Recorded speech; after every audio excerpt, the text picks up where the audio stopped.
Mantra, SGM sir would be to take over the session. Welcome, sir. In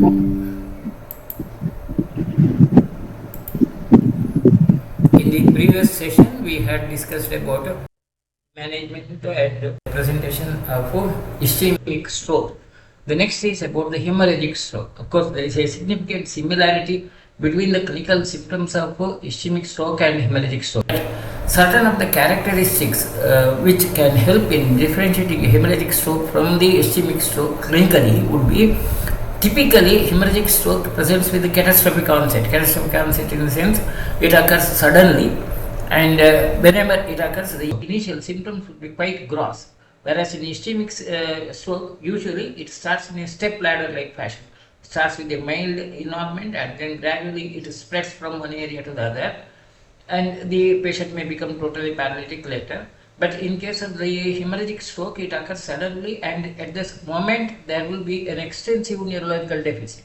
And usually the symptoms would be global in the sense the patient, you will not be able to localize the clinical symptoms. It looks as if every part of the body seems to be paralyzed, or there will be irritation of the cerebral cortex, and hence the patient may become unconscious. Most of the times, nausea or vomiting and headache precedes the attack. So, a patient having a bout of vomiting or headache, then the patient has a stroke, then it could be possibly hemorrhagic stroke. And most of the patients would be having altered level of consciousness, unlike that of the ischemic stroke patients. But still, though these clinical differentiations are there, still there could be a lot of overlapping of the symptoms. Many of the ischemic strokes also can present with a catastrophic onset, whereas many of the hemorrhagic stroke may present with a gradual progressive condition. But in a large number of patients, a gross clinical differentiation can be made out by this. Now, another common feature in the hemorrhagic stroke would be seizures are more common in hemorrhagic stroke than the ischemic stroke. Almost about 28% of the hemorrhagic strokes would have a presentation of the seizures either at the time of the hemorrhage or within first 24 hours. Then comparatively, compared to the ischemic stroke, hemorrhagic stroke is less common, and hemorrhagic stroke is in the sense thrombosis and embolism, which we have discussed there. Compared to that, hemorrhagic stroke is less common, and epidemiologic studies indicate that only 8 to 18% of the strokes are hemorrhagic. However, hemorrhagic with higher mortality rates than ischemic stroke. So, though the hemorrhagic strokes are less common, mortality rates are high. The common risks of hemorrhagic stroke is increased in the following factors like advanced age, old age patients, hypertension. Up to about 60% of the cases would be having hypertension in case of hemorrhagic stroke. Previous history of stroke, a patient may have a stroke earlier, and then if the patient develops, it's usually hemorrhagic stroke. Known case of alcohol abuse or drugs, like the patient, it could be hemorrhagic stroke. 20 to 40% of the patients with ischemic infarction, a hemorrhagic transformation may occur within a week. This is also quite true. Many of the patients may have initially an ischemic infarction of either thrombosis or embolism, but if during the course of the treatment or during the course of the disease, there could be a transformation. It may become a hemorrhagic stroke, and it's quite significant in around 20 to 40% of the patients. And as far as gross mortality and morbidity of the hemorrhagic stroke, it accounts for 10 to 20% of all strokes in each year, every year. And in 2019, there were around 29 million people who experienced the hemorrhagic stroke. This is from the WHO data. And the incident rate is around 12 to 15% cases per 1 million per year. The percentage of hemorrhagic stroke varies by country. It's comparatively less common in the Western countries like United States, United Kingdom, and Australia. Whereas in Eastern countries like Japan and Korea, it's more 18 to 24%. There is a general calculation. The general calculation is that the lifetime risk of developing a stroke has increased by 50% over the last 17 years. This is one of the important observation about the WHO, by the WHO, about the changing trends in the disease presentations. Causes may be the pollution, lifestyle, and so on. So there is in the past 17 years, there is an increase in 50% of the risk of developing a stroke. And it's estimated that 1 in 4 people will have a stroke in their lifetime, either hemorrhagic or otherwise. And hemorrhagic stroke incidence is again, as we have discussed, they are more common in a part of the America, whereas India comes under the area where it is a comparatively less common as such in India, as that's or somewhat in the moderate degree of incidence of hemorrhagic stroke as such.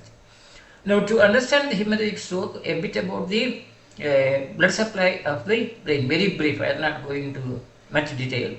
The blood supply of the brain is a very complex form and it has multiple sources of the blood flow.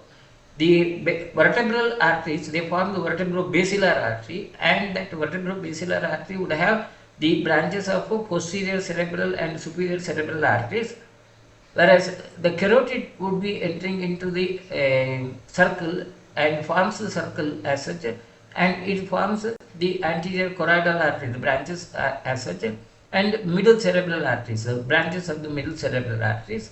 The anterior cerebral artery is from the again a superior branch of the carotid, and these connect together, form a circle of Willis. So that circle of Willis is an arrangement by which the brain blood supply to the brain is protected. So that's about the arterial supply.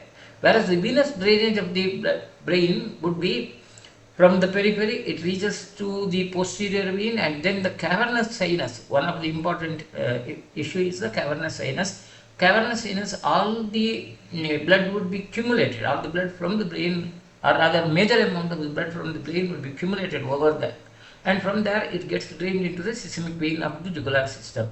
Now, the importance of this would be the flow in of blood in the arteries is relatively quite high as such, and the quantity of the blood flow to the brain also is maximum in compared to the other tissues, because the brain tissue is totally dependent on the oxygen supply, continuous supply as such, and the venous drainage, that cavernous sinus forms the confluence of all the blood vessels from all the veins from the brain, and if there is a thrombosis in the cavernous sinus, the flow in the brain will be completely stopped as such, and it can produce a fatal complication. Now, anyway, that's about the issue. As far as the clinical presentation of hemorrhagic stroke conditions, and there are few types of the hemorrhage which are seen clinically. The hemorrhage, depending upon the location of the hemorrhage, they are classified as a epidural hemorrhage, where it's between the dura mater and the skull bone, or subarachnoid hemorrhage. Now, subarachnoid hemorrhage and epidural hemorrhage, the most common causes are the trauma. Other than trauma, it could also be produced due to the presence of aneurysms, abnormal structures of the vessels. Vascular malformations also can be a cause for this. Subdural is just below the dura mater and the arachnoid mater. So the extra cerebral hemorrhages, they constitute one group of that, where there may not be a direct leakage of the blood into the brain. The brain may not come into contact with the brain tissue, doesn't come into contact with the blood directly. Instead, the clot, as it is formed, it will be just expanding and putting the pressure upon the nerve tissues, and hence the patient would have a progressive clinical symptoms of nerve damage.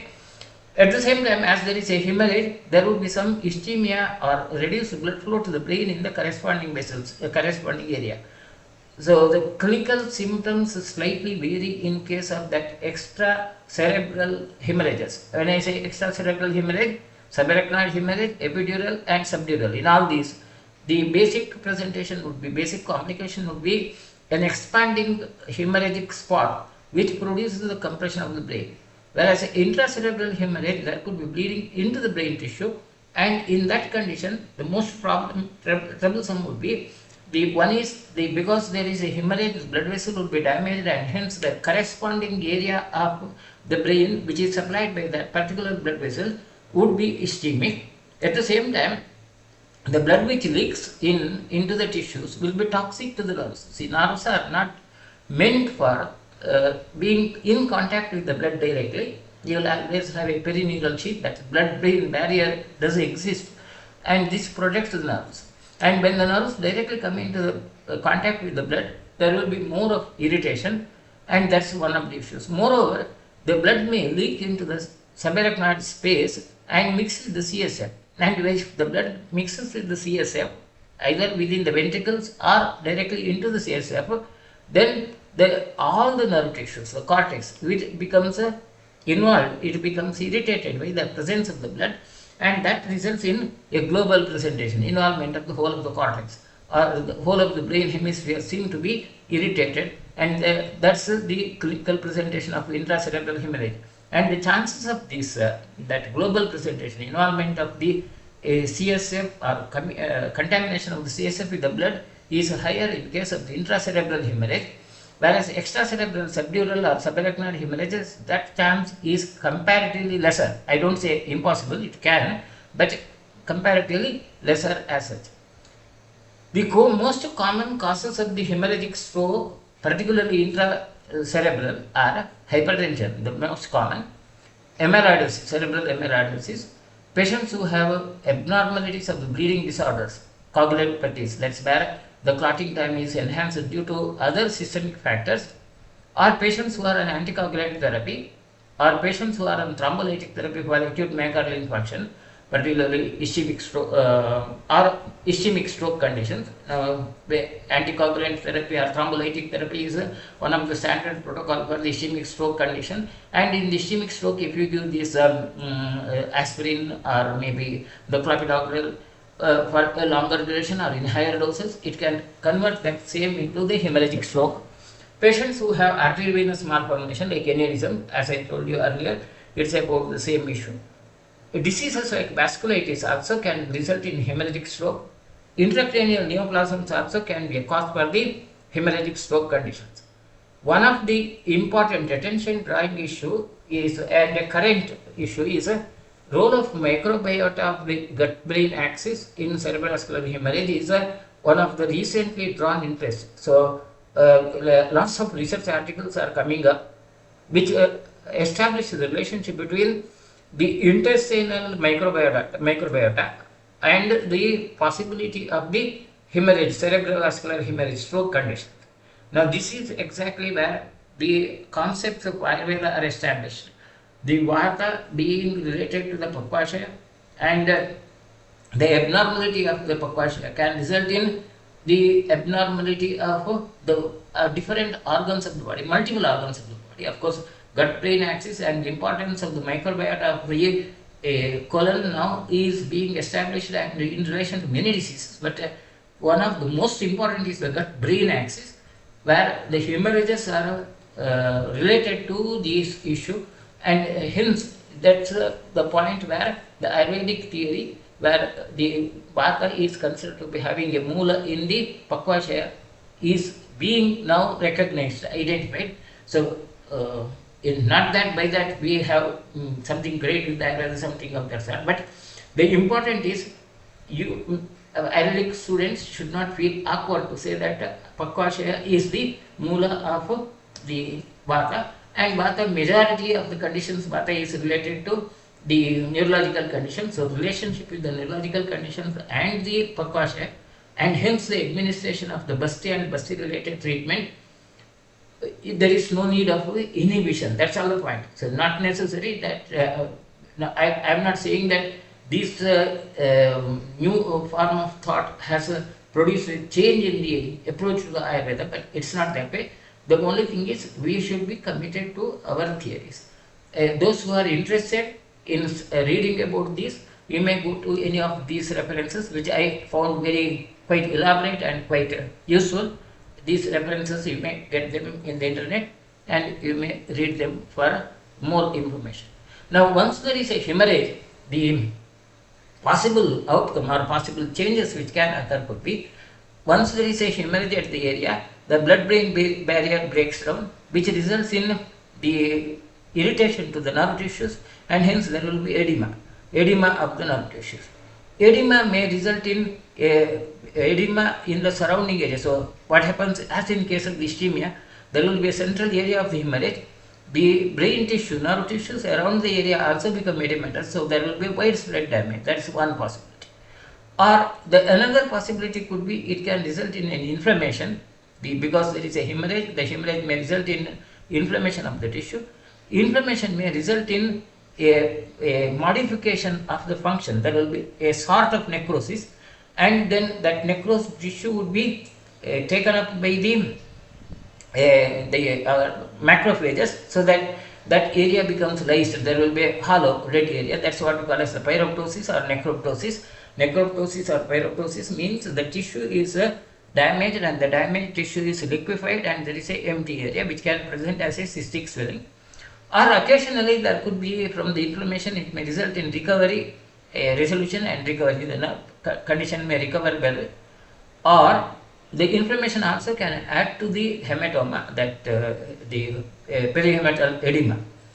And then, or the other possibility is, if there is a massive hemorrhage, it can result in a hematoma, and the hematoma can expand in size, and as it expands in size, it produces a effect upon the mass effect upon the brain tissue. The total mass would be increased, and hence there will be more pressure on the nearby nerve tissues, as well as the intracranial pressure tends to increase. Even there could be a midline shift, because as the mass is increasing on one side, it may shift the brain tissue on the other side.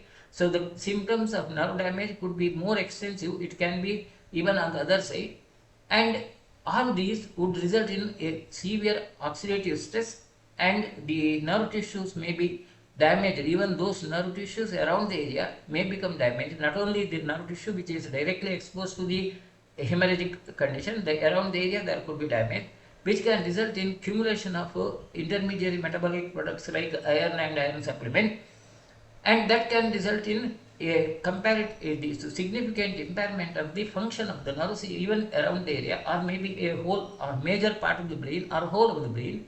A ferroptosis can occur. Ferroptosis is the nerve tissues may have abnormal deposition of the substance, mainly this iron, hemoglobin breakdown, or that blood may get broken down into the hemolytic products, and that also adds to this. This results in a long-term and maybe irreversible changes in the functions of the nerves. Nerves may not be dead. Many of these nerves may not be dead. They may be still living, but they will not be able to function, and this is one of the important consequences of the hemorrhage. So, these are, and even they can produce a later complication. See, one is with the hemorrhagic stroke, either there could be an excellent recovery if there is a spontaneous resolution. If there is no spontaneous resolution, it can go on adding to the complications, and in the long term, this mass effect or maybe that ferroptosis can result in a irreversible damage to the nerve tissues in extensively, much more than that of the brain tissue, the primary brain tissue involved with the hemorrhage, and hence the clinical course of a stroke, hemorrhagic stroke, would be quite difficult to assess and predict as such. That's one of the troubles as. And in addition to that, the hemorrhagic area, surrounding brain can be damaged due to the pressure effect or mass effect of the hematoma. That's exactly the issue. And a general increase in intracranial pressure may occur. That's also the other complications that can occur. Now, when the hemorrhage occurs, the specific brain sites, more common brain sites where the hemorrhage occurs would be, again, this is based upon the statistical assessment, like there is no specific reason why these are the areas, but when these specific areas are involved, the clinical presentations can vary. When putamen is one of the area of the brain where there could be hemorrhage quite frequently, and the common clinical presentation would be a hemiparesis on the opposite side of the involvement. Like if the right brain is involved, this clinical presentation will be on the left side, or there could be a contralateral sensory loss on the opposite. Sensory loss also can occur, or there could be a gaze paresis. That's gaze paresis, the eyeball movements would be affected on the opposite side, or it could be hemianopia, resulting in a partial loss of the vision, space vision, on the same side as that of the lesion, or aphasia, or apraxia. The patient may have just a situation where the patient would not be able to feel or perceive the changes around the area. Whereas if it occurs in the thalamus, it also presents with the contralateral sensory and the contralateral hemiparesis, and gaze paresis is also common. Hemianopia is common, but most of the times thalamus involves present with the miosis, and aphasia or confusion can occur. The impaired consciousness would be more. Meiosis is a common as such, a vision abnormality where the vision could be having meiotic changes. Then lobar, if there is a involvement of the lobes of the brain, then contralateral hemiparesis or sensory loss is common, and a contralateral conjugate gaze paralysis, vision abnormality on the opposite side is common, whereas homoeopathy hemianopia, the hemianopia on the same side, ebullience, that's not able to swallow, aphasia, speech, and neglect or apraxia could be the other symptom. When there is a caudate nucleus involvement, it is usually presented with contralateral hemiparesis, contralateral conjugate gaze paralysis, or confusion. So, no other specific issue. Brain stem, the most important and quite troublesome would be brain stem involvement, and usually the outcome also poor. There will be quadriparesis, all the four limbs could be involved. Facial weakness is common, and level of consciousness is significantly decreased. The Glasgow Coma scale will be quite low as such, and the gaze paralysis or eyeballs may be protruded, meiosis, and there is also a possibility of autonomic instability. Blood pressure, GIT movements, they also get affected in such conditions, which again makes the issue more complicated. So, brainstem hemorrhagic stroke would always have the worst prognosis. Cerebellar also can occur, and in that condition there will be ataxia, then really hemiparesis, abnormal gait, facial weakness, sensory loss or gaze paralysis, deviation of the mouth, meiosis, or the decreased level of consciousness. Now the same whatever we have discussed, a bit summary presented in a interesting form of a table. A caudate nucleus, which also the blood is present with the blood in the ventricle. The CT scan image will be showing that caudate nucleus as such, and the same issues, of course. And other clinical symptoms could be headache and confusion. This chart is, I have just added this chart because it's a very excellent presentation of the chart. Source, of course, I have maintained that. Then, if it is in the putamen, usually the hemorrhage is, if the small hemorrhage, the CT appearance will be like a really the lesion in the putamen area. Same issues, conjugate deviation and aphasia as such. It's a bit repetition of what we have discussed earlier, presented in a form of a picturized form. If there is a large hemorrhage in the putamen, the image would be seen like a larger amount of blood in the ventricles, and pupils tend to become dilated on the side of the lesion, and instead of meiosis it may become mydriasis, and conjugate deviation can occur. And the thalamus, if it is bleeding in the thalamus, again the same picture, the radiological appearance, it will be seen in the thalamic area. So CT can give you that clear idea, and of course rest of the things are the same. Then in the lobar, in this table they have added occipital lobar as a separate issue. In the white matter of the occipital lobar area, the hemorrhagic appearance location would be in the same area. Because it is occipital lobe, patient may not have a paralytic symptoms, it's only a mild transient hemiparesis could occur, and there could be hemianopia on the other side. Symptoms of a occipital lobe involvement and frontal lobe involvement would be very mild as such. Pons and cerebellum, their clinical symptoms and their location. Of course, this is from the source that one of the websites which I have presented in this table.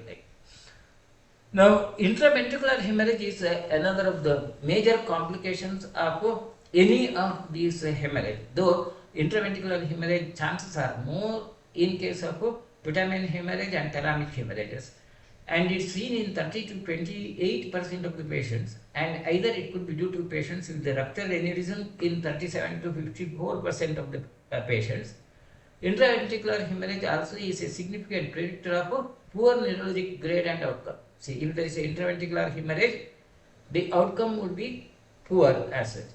The usual statistical analysis of the intraventricular hemorrhage, depending upon the involvement of the vessel, if it is an anterior cerebral vessel, the chances are 40%, internal cerebral artery 25%, middle cerebral artery 21%, vertebrobasilar artery 14%. Of course, these statistics would be only helping in predicting the course of the disease. Otherwise, that doesn't have much significance as such. Whenever a patient of hemorrhagic stroke comes in, the most important is a prediction of the prognosis. Prediction of the prognosis is based upon many factors. One is that, as I told you, whether there is a involvement of a specific vessel or not, and when there is a hemorrhage, location of the hemorrhage also helps in prediction of the prognosis. Another method of prediction of the prognosis is assessment of the patient with the Glasgow Coma scale. If the patient is and this criteria, universal criteria followed for prediction of the prognosis is if the Glasgow Coma scale score is 3 to 4, you give 2 points. If it is 5 to 12, 1 point. 13 to 15, 0 points.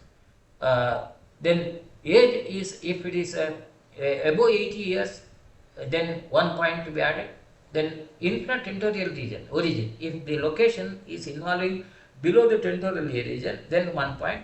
If there is a intracerebral hemorrhage and volume is more than 30 cubic centimeter, 1 point. If it is less than 30 cubic centimeter, 0 points. And intraventricular hemorrhage, if there is a bleeding into the ventricles, then 1 point to be added. And usually the prediction is based upon intracerebral hemorrhage score. If it is 0, then the patient could survive. And although the score of 5 die, 30-day mortality increases steadily with the score. This is the general guideline prediction of the prognosis. That's the issue.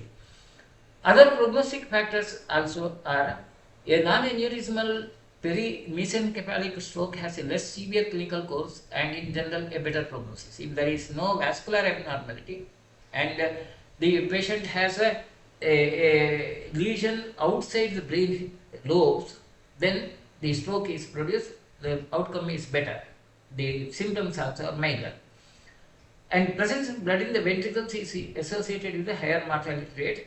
And usually in one study, the presence of intraventricular blood presentation was associated with mortality increase by more than 2-folds. Mortality increase is double if there is a bleeding into the ventricles.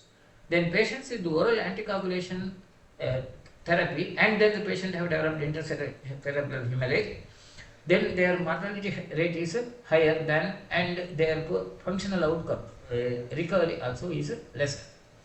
Now, confirmation of the diagnosis of hemorrhage is mainly by the CT scan or MRI scan is most dependable tool. And the appearance seen in the intracerebral hemorrhages are again quite varying. Radiological signs are quite varying, and they also depend upon the time duration in which it is done. Now, what happens is in a typical intracerebral hemorrhage, the initial first day, there will be a gush of blood, which we call as a hyperacute state. There will be a sudden increase in the blood at the area. Then gradually, in general, unless there is another cause like the quantity and the pressure changes of the blood would be gradually diminished. There will be gradual either reabsorption or whatever that possible modifications which we have already discussed in the pathology.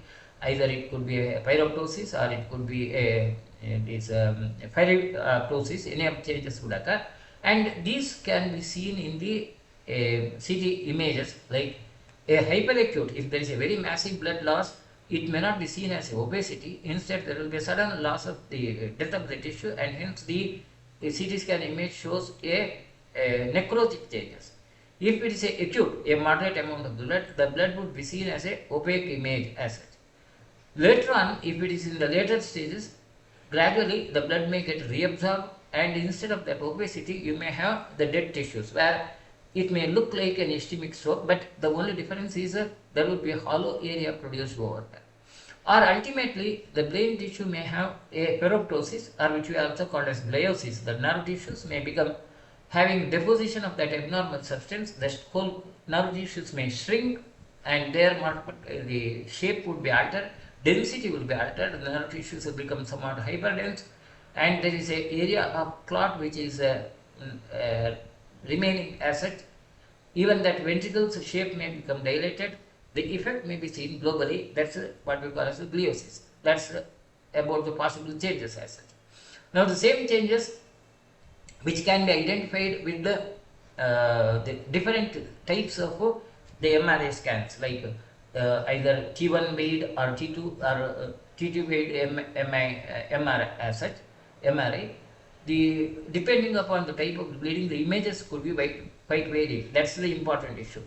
The basic issue is the MRI images may not be uniform in all cases. It depends upon the stage in which the MRI is taken. In a hyperacute, that's where the image is taken immediately. Then either it's a non-contrast CT image, there will be a smooth hyperdense area. If it's even, there will be hypointense or isointense area, that the density will not be much as such. Or T2 weight image, again it will be hyperintense as such, and marked hypointensity in T2 weight MRI as such. That's the one features like. Or similarly, in a early subacute conditions where the X-ray is acute condition, which we define as 12 to 46 hours of onset of this, there will be deoxyhemoglobin. Hemoglobin will be again deoxyfied, and because of that there will be hyperdense with the fluid levels, or either isointensity or hypointense pictures or marked hypointensity as such. In early subacute conditions, which we generally make it as within 72 hours, there will be methemoglobin changes. The hemoglobin will become methemoglobin, and there again you will have a hypodense region in case of non-contrast CT, and in case of T1 weight MRI hyperintensity, T2 weight MRI again it's a hypodensity as such. Then in the late subacute, 3 to 20 days, the features would be less intense ring-like profile. Now I will come to more detail about that image. I will show you the images, so that the things will be clearer. Then these are changes. In chronic, that's when it's more than 9 weeks, there will be hemosiderin deposited and ferritin, that ferroptosis would occur. There the features become either isodense or hypodense seen in CT, whereas in case of MRI it becomes a hypointensity as such. Now the same with the images, like if there is a, and we usually use the other word, mature and immature. Mature is within 3 days of onset, and the immature is within 3 days of the onset. Mature is after 3 days of the onset. That's the usual criteria. In an immature, the presentations could be of either irregular density, or maybe a irregular shape with irregular density, or irregular shape with the regular density, or irregular shape with the regular density, or regular shape with the irregular density could be the features which we see in case of MRI in a cerebral hemorrhage. Now, all these would have some significance from the pathology point of view. These changes also would have some significance in the pathology point of view. Whenever you have these kinds of signs where the irregular density is there, that means the bleeding is more. And in the later stages, once it becomes organized, there will be a regular shape and regular density, and usually this occurs after about 3 days, or at times it could be more than that. That's how it is seen. Now, one of the major troublesome complication of the hemorrhage would be there is a possibility of midline shift when there is a hemorrhage, even in case of the acute or hyperacute hemorrhages, where there is a significant necrosis of the brain tissue. Because of the mass effect, it may be pushing the brain to the other side. Ventricles may be pushed to the other side. Shift of the midline is one of the troublesome issues which makes the prognosis poor. Clinical symptoms also will be quite difficult to be located. Like say, when they do the neurological examination, it may not be possible to exactly point out the area because the symptoms can be bilateral and there can be a lot of overlapping symptoms. The same can also occur in a subarachnoid hemorrhage. In a subarachnoid hemorrhage, the second picture is of subarachnoid hemorrhage. The first is intracerebral hemorrhage, where there is a bleeding due to the ventricle also, and there is a shift of the midline. Now, the MRI images in the cerebral hemorrhage, because they are quite wide varying, they are usually identified with the different names and by which you can predict the prognosis to a great extent. And these signs are the spot signs. Now, there are different names given in the MRI radiology. I will not go into a detail where you will become a radiologist, but I think there is some gross idea of how to predict the prognosis based on the MRI image when you deal with the patients of stroke. That's important. Spot sign is defined as one or more focal enhancements within an acute parenchymal hematoma on CT or suggestive of active contrast for extravasation. Now, That's in a spot sign is there is a opacity, and over the opacity there will be slight aggravations, that focal enhancements over the sides. These are the shape would be somewhat irregular, and outside there will be some area of edema. That's what you call as a spot sign, which suggests of an acute hemorrhage and active bleeding. There is still some active bleeding is there, and hence such patients need to be treated energetically. So if you get a CT, this MRI image of this sort where there is a density and around the density there is some darker area as such, which is called as a spot sign, and that's a sign of a continuing bleeding. The bleeding is continuing as such.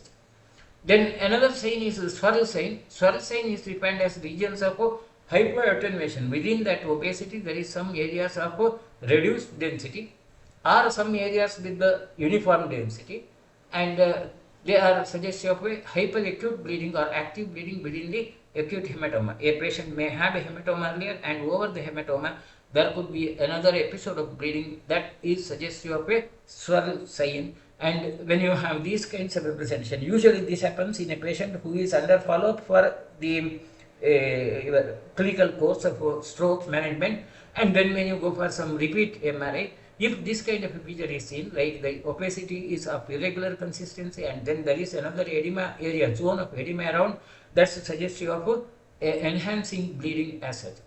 Or black hole sign, that's a situation where the condition is becoming constricted, the clot is becoming constricted, where within the area of the clot opacity, you may see some areas of darkness, which is also called as black hole, and there could be hyperattenuation. The density around the area would be more. This is suggestive of a forming blood clot, a blood clot which is getting constricted as such, and there may not be an active bleeding present over there, and that's the typical presentation in case of the MRI scan. Usually it occurs around 3 to 4 days after the onset of the hemorrhage as such. Then a blend sign is defined as regions of mixed hyperattenuated and hypoattenuated areas. Some areas there will be irregular areas, and with the typically identified borders. The borders of these would be very typical. Now those who have seen the patient in that second floor who was admitted day before yesterday, that 331 old lady who had that stroke 20 days earlier, and her MRI image shows the same blend sign, which suggests about a possible sign of the consultation. There may not be any further progress as such. Now that patient who had the spastic clinical presentation, that old lady who was admitted day before yesterday, if you remember about that, or if you see the MRI image, she has that blend sign where the clot has the image of a significant area of increased attenuation, that's hyperattenuation, is opacity, and some areas of black opacity, but the borders are very clear and the identifiable areas around, which is suggestive of a hemorrhage which has become stabilized and it's not progressive, but the clot is being formed, and in this condition there is a risk of the mass expanding. See, that clot may just go on expanding it because that hypodense area is suggestive of liquefaction. As it is liquefying, the size of this lesion may go on increasing and may produce a compression. The changes of gliosis or ferroptosis also are more, the risks of ferroptosis also are more in such conditions. Now, that's exactly the reason why that patient had a spastic presentation within 2 to 3 weeks. So she had come after 20 days, but she already had a significant spasm. That's because of the same issue. So that's the importance of the MRI image and the signs. Island sign is defined as a 2 or 3 or maybe more scattered small oval defects, which suggests about multiple spots of the hemorrhages. Hematomas may occur at more than one, and usually they are presented as small bubble-like lesions like ICC. That's what we call as the island signs, and they may be either having a connection with the primary hematoma site or they may occur separately, and these are usually suggestive of a vascular disease. Patients may have a systemic vascular disease or maybe deposition like amyloidosis or vasculitis like conditions, or patients who are having coagulopathies and then the patient has a hemorrhage.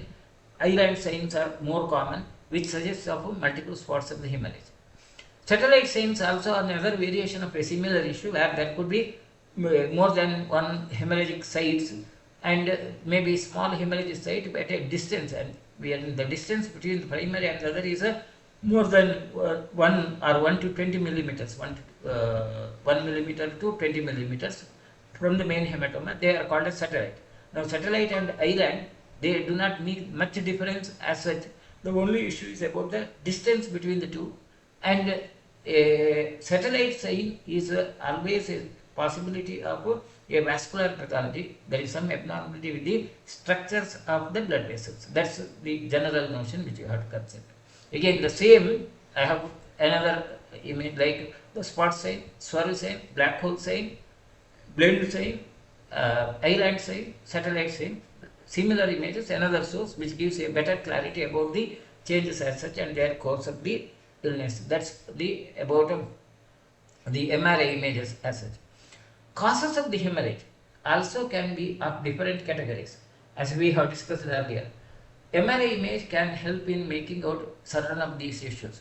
Aneurysms also can be made out with the diagnosis. These angiography, where the aneurysms dilated vessels can be made out.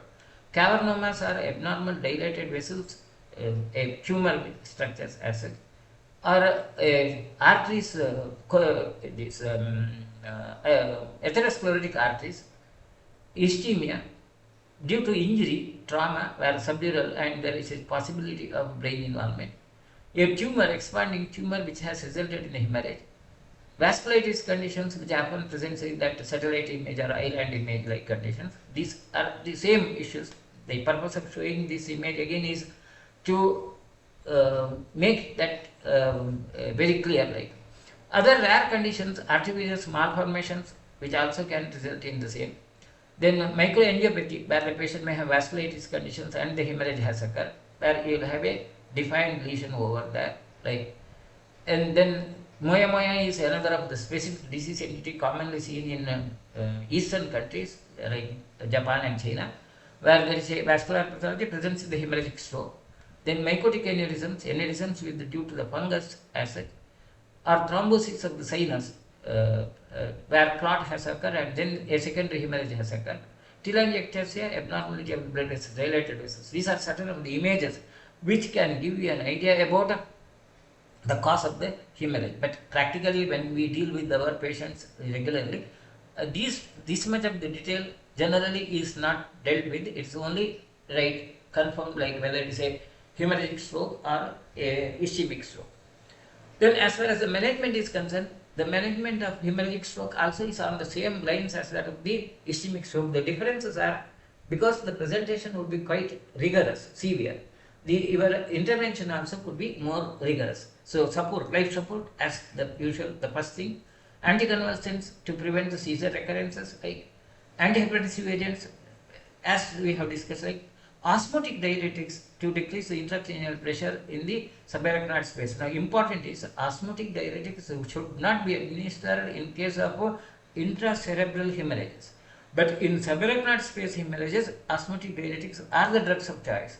So, that attempt to reduce the intracranial pressure, administration of osmotic diuretics in a intracerebral hemorrhage can worsen the condition, whereas only in subarachnoid hemorrhage or subdural hemorrhages, osmotic diuretics are given.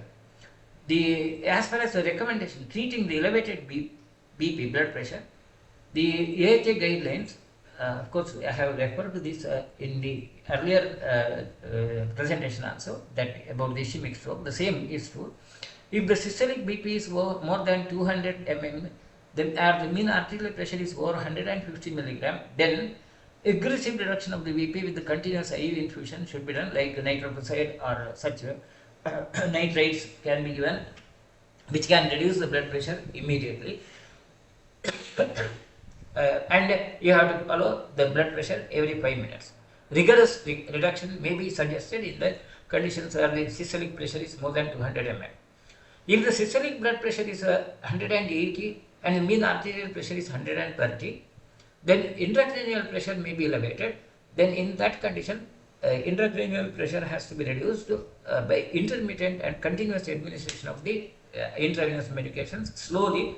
And the cerebral pressure, you need to monitor the intracranial pressure. It's not only the blood pressure. Monitoring the intracranial pressure is again you need a sophisticated instrument which may not be possible in our conditions, right? And it should be maintained at 60 millimeter. If the systolic blood pressure is more than 180 and the mean arterial pressure also is around 130 and there is no evidence of elevated intracranial pressure, there is no global signs as such, then the reduction of the BP should be modest, slow. That's the importance. And the majority of the patients whom we see in our hospitals are of this category.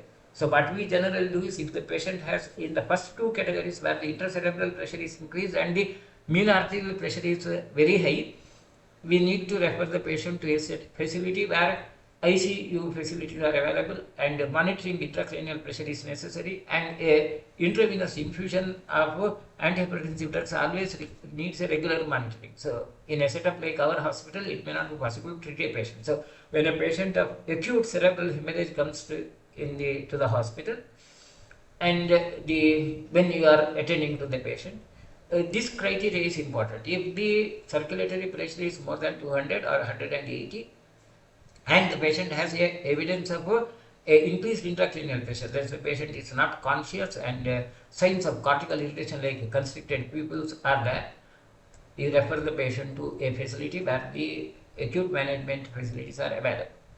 If the other way, if the BP is just around 180, then usual antihypertensive drugs like calcium channel blockers or maybe central acting drugs like clonidine would be enough, and you have to maybe can manage the patients, and the blood pressure should be reduced gradually. It's not that you have to reduce it rigorously, and the mean arterial pressure should not be reduced too much. It should be at the range of 110 millimeters, and ideal target pressure is 160 to 90, not the usual 140 to 20. In patients presenting with the systolic blood pressure of 150 to 220 mg and acute lowering blood is not so safe, but still it may be safe as such. As far as the intracranial pressure control is done, of course, the basic protocol would be elevate the bed by 30 degrees centigrade, which can improve the jugular venous outflow and reduces intracranial pressure significantly. Analgesia and sedation also are a part of the regime by which the intracranial pressure can be reduced. And aggressive therapies like osmotic therapy like maltol or hypertonic saline, barbiturate anesthesia. Now, when we say barbiturate anesthesia, again it needs a facility where such a condition can be monitored. ICU facilities are required, so it may not be in our setup, but we should have an idea. And regular monitoring of the intracranial pressure and BP is necessary in such conditions to maintain this. Then, as far as the other regime, medical regime, there is one of the standard advice in case of, and majority of the prescriptions is about the statins. Statins are prescribed in general, majority of the people, but as far as the result outcome, there is a bit of controversy. In general guidelines throughout, they suggest about statins as one of the important part of the management of a hemorrhagic stroke, but the results and the new information which is coming up is rather controversial. I have put it in the two of these important references, common, and there are plenty of them. I have selected two of them and copied a few sentences from those to convince about the issue. The first one reference, total of 17 trials, this is a gross review of different trials with the statin done, where 11,576 were studied with the previous ischemic stroke, transient ischemia or intracerebral hemorrhage, in which therapy increased the risk of, that statin therapy increased the risk of hemorrhagic stroke, which is a risk ratio of 1.42, that's 95% at that level, by around 1.42% as it, but reduce the risk of ischemic stroke. Now that's the issue. Statins, they are reducing the risk of ischemic stroke, but the risk of hemorrhagic stroke increases. That's one controversy about that. The other is another of the reference. In patients treated with the statin had an 18.4% unadjusted 30-day mortality rate mortality rate is 18.4% in the patients who are treated with the statin, compared to 38.7% where the statin is not given during the admission. But this is one which gives a positive outlook about the statins. But if you follow up the patient and if the patient discontinues the statin therapy after hospital admission, an unadjusted mortality rate of 57.8% compared to 18.9% in patients using statin before and after hospitalization. So, major problem would be once the statins are started, if you withdraw the statin, there will be more harmful effects as such. This is a major controversy, and what happens is majority of the patients who come to our hospital, they would be on some or other form of the statin as a prescription. Some statins are usually prescribed, and withdrawal of those statins can carry a risk. Sudden withdrawal should not be done, but we may not prescribe the statins as such. That's about the issue. Then anticoagulants in with the associated intracranial hemorrhage. Highlight patients who are on anticoagulants. This is about the issue.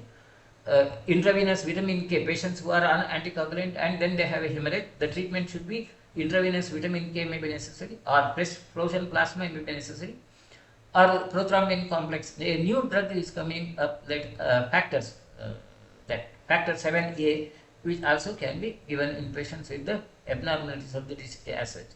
Then another option is invasive therapy. In all cases of cerebral hemorrhage, there is a possibility of a surgical involvement. Again, not in our level, but in where there is a facility of neurosurgery.